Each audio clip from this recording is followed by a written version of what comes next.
A surprise article, Mark Robinson, the Herald Sun, on Buddy Franklin yesterday. I say surprise because it was all trending in a direction where I think it was assumed that Buddy would sign a one-year deal, perhaps with an option with Sydney to play on for around $550,000. According to the Herald Sun yesterday, Buddy wants more than that.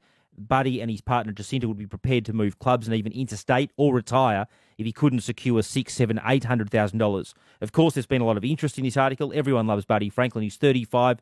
He'll be 36 next year. Andrew Pridham, the Swans chairman, gave me a direct quote overnight. He said, "I refer the Herald Sun to the last X times we've said both the club and Lance Franklin are keen for him to play on. We are confident a deal will get done. And yes," this is a bit funny, he said, "yes, he is leaving Sydney very soon. We fly to Perth on Friday to play Fremantle." So, look, Sydney is optimistic that a deal with Buddy Franklin will get done. Tom Harley again reflected that this morning, their CEO. There is a bit of a gap at the moment, clearly, in terms of money, but Sydney seem optimistic this is all heading in the right direction in terms of a deal getting done. In terms of the reaction to this article, I don't think Buddy's overly happy with the article. There's certainly a view, as I said, at Sydney that the deal will get done. Having said, I'm not criticising the article.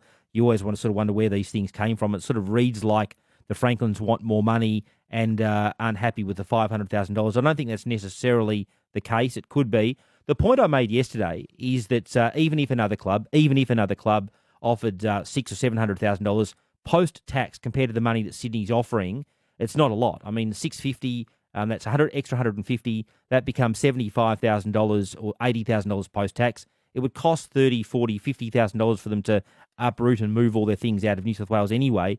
So you're not talking necessarily about a lot of money. Now, in practical terms, would another club offer Buddy a contract over and above Sydney's?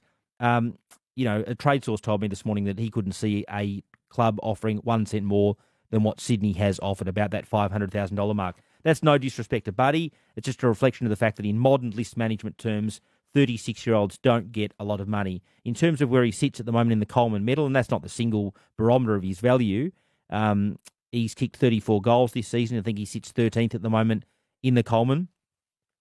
And Sydney clearly need to prioritise other signings that they must make at the end of next year. They've got Mills, Warner, Stevens, McCartan, Papley and Rampy, just to name a few, all out of contract at the end of next year.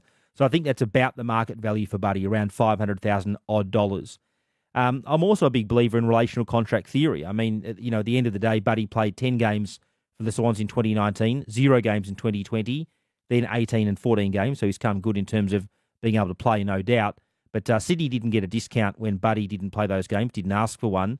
And now I think to be arguing over $150,000 or so $1,000, look, it doesn't necessarily read that well, to be frank with you. But anyway, Sydney's confident that that will all be resolved. I know other fans will obviously want to dream about the idea of Buddy playing at full forward for them for 1 year only. It sounds like a John Farnham concert. But, Collingwood, could they use him? Well, they could put him next to Myercheck, but I don't think it's very good list management getting a 36-year-old. Melbourne, I mean, they can't really turf Ben Browne or Tom McDonald to bring in Buddy. Ben's 29, both those players younger. And Richmond, I mean, what do? You turf out Jack Riewoldt, who's a Richmond legend, to bring in Buddy for a year? Again, I just can't see that type of thing happening. I think Buddy will re-sign in the next couple